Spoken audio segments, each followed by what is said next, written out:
Ya, Assalamualaikum warahmatullahi wabarakatuh.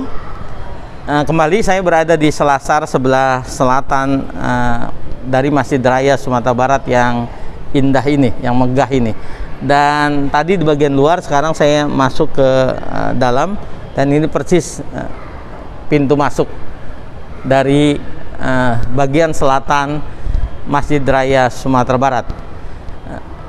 Sahabat, di bedah isu ini saya teringat Senin 5 Juli 2021 di kampus kami Universitas Eka Sakti Akademi Akuntansi Indonesia itu akan diselenggarakan fokus grup diskusi.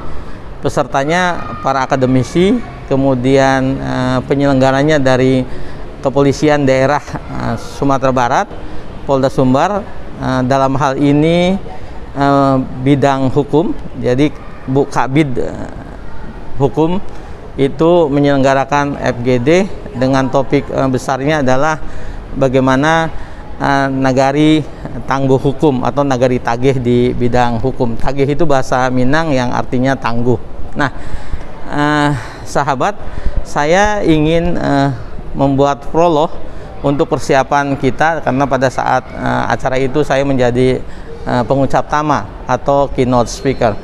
Bagi saya paling tidak yang bisa kita diskusikan adalah pertama, COVID dan pelajaran penting apa untuk tata kelola pemerintahan dan sosial kemasyarakatan, dan kita punya nagari sebagai tawarannya. Mengapa saya katakan itu? Sahabat, kita paham di beberapa negara, di beberapa daerah, di beberapa bagian dari daerah ada suku, misalnya kita mendengar Baduy. Sampai akhir tahun kemarin dan di awal tahun ini kita tidak pernah mendengar bahwa di Baduy itu ada positif COVID. Nah, mengapa kemudian itu bisa? Apakah karena Baduy dalam memang terisolasi atau mengisolasi diri karena aturan adatnya?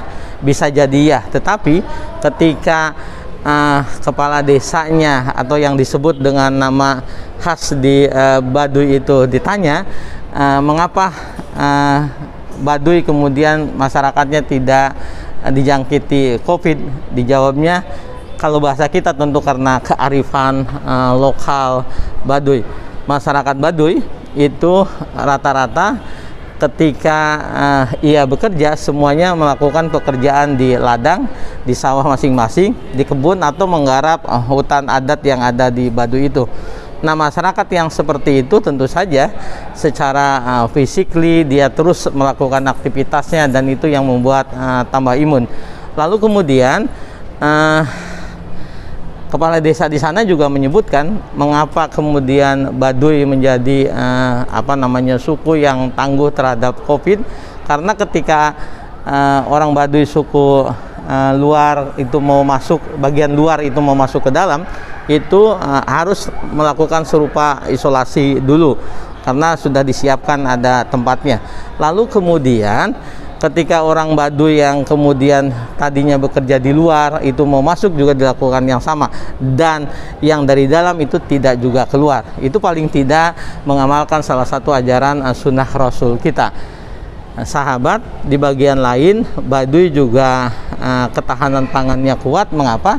Karena di Baduy itu punya, seperti juga di Minangkabau, di Nagari itu setiap rumah gadang di Nagari, di depannya itu selalu ada rumah tempat penyimpanan padi, yang di kampung kami itu disebut dengan lumbung padi. Kalau di sini istilahnya rangkik ya, rangkiang itu tempat penyimpanan padi, dan diyakini Baduy itu bisa bertahan sampai puluhan tahun, bahkan ada yang menyebutkan bisa sampai 70 tahunan kalau Baduy itu hidup mandiri sebagaimana sekarang ini.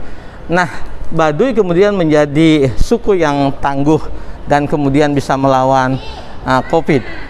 Lalu bagaimana konteksnya dengan di Sumatera Barat yang punya nagari? Saya berpikir nagari di Sumatera Barat itu adalah satuan masyarakat hukum adat yang tidak hanya diikat oleh faktor genealogis dan teritorial, tetapi juga ia merupakan susunan pemerintahan terendah yang sudah punya aturannya, tata caranya, tata kelolanya sudah ratusan tahun, dan itu memang dibuktikan sangat tangguh. Lalu mengapa kemudian tidak kita mencoba melawan atau menahan laju COVID ini dengan menjadikan nagari-nagari itu sebagai basis utama dari penanganan, pemberantasan, pencegahan atau penghentian menularnya penyakit menular serupa COVID ini.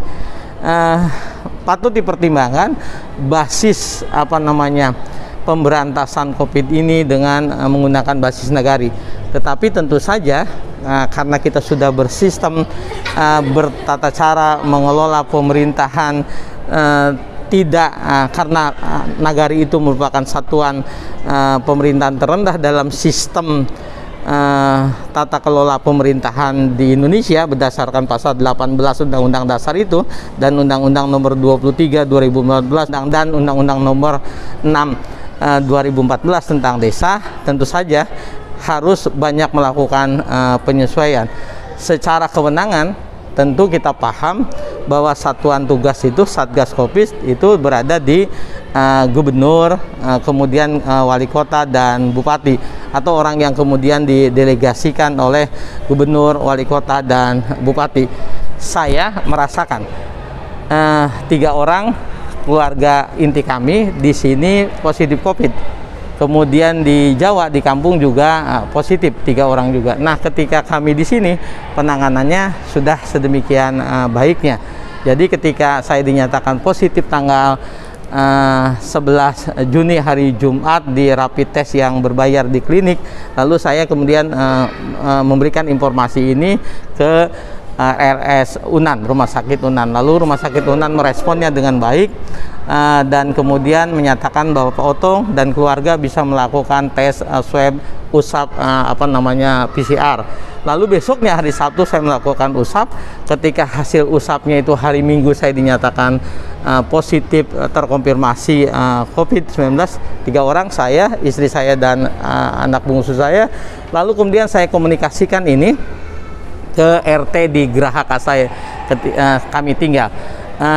Pak RT respon, kemudian masyarakat juga paham. Lalu kemudian kita dapat WA dari bidan desa di Nagarian Kasai itu, dan katanya informasinya dari Dinas Kesehatan Kabupaten Pariaman. Artinya saya tidak melaporkan ke Padang Pariaman, tetapi tempat tinggal kami, tetapi mungkin ada komunikasi atau sistem sudah terintegrasi. Ini menunjukkan bahwa sistem penanganan COVID di Sumatera Barat itu menurut saya sudah sangat baik. Itu yang paling tidak kami rasakan. Mungkin juga karena kami juga aktif untuk melaporkan apa yang terjadi kepada keluarga kami ini. Nah, bagaimana kemudian kita melakukan kontekstualisasi dengan bedah isu yang saya sampaikan? Saya pikir nagari kita itu bisa kemudian lebih dilakukan pengaturan menggunakan e-nagari misalnya, dengan ada konsep terintegrasinya. Tetapi di samping itu tetap dilaksanakan, dan tentu di pemerintah provinsi itu ada badan pemberdayaan masyarakat desa yang mengurusi itu. Kemudian di kabupaten kota juga ada badan serupa itu, atau ada juga bagian pemerintahan nagari di sekretariat daerah kabupaten kotanya. Tetapi bersamaan dengan itu, nagari juga masing-masing harus memperkuat dirinya dalam rangka menyiapkan bagaimana menghalau COVID yang di berbagai daerah itu sudah kemudian meningkat lagi. Nah, sahabat, di bedah isu ini saya ingin mengatakan bahwa nagari punya modal besar, modal sosial, modal ekonomi, modal cara berhukum yang berbeda dengan banyak desa di Indonesia atau dengan nama lain. Nah, dengan kekuatan inilah dan modernisasi yang dilakukan juga oleh pemerintah Provinsi Sumatera Barat dengan kabupaten kotanya itu bisa disinkronisasikan. COVID justru menjadi batu uji untuk kita semua sama-sama melibatkan semua pemangku kepentingan termasuk juga perguruan tinggi. Nah, di pertemuan Senin 5 Juli ini di Polda sudah disiapkan konsep akan menyiapkan modul bagaimana nagari tagih di bidang hukum. Itu juga penting, itu akan disusun SOP untuk banyak hal. Jadi kalau di bidang hukum misalnya ada persoalan sengketa-sengketa hukum yang bisa diselesaikan di nagari, mengapa kemudian harus juga diselesaikan oleh sistem hukum nasional gitu? Karena pada prinsipnya baik hukum pidana apalagi hukum perdata itu sekarang sudah mulai mendekat dengan adanya misalnya mediasi penal di hukum pidana. Jadi tidak perlu, pemidanaan itu adalah upaya terakhir saja, ultimum remedium. Kalau bisa diselesaikan di adat atau nagarinya masing-masing itu jauh lebih baik. Begitu juga dalam keperdataan. Nah, belajar dari konsep yang sedang disiapkan modul untuk nagari tangguh di bidang hukum, tentu juga nagari tangguh yang sesungguhnya di berbagai bidang itu patut kita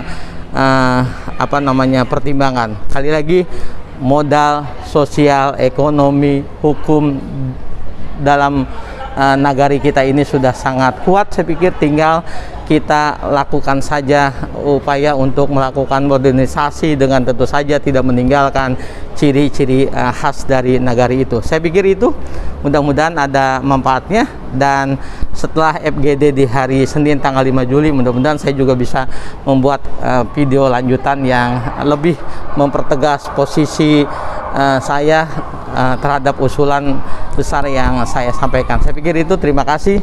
Assalamualaikum warahmatullahi wabarakatuh.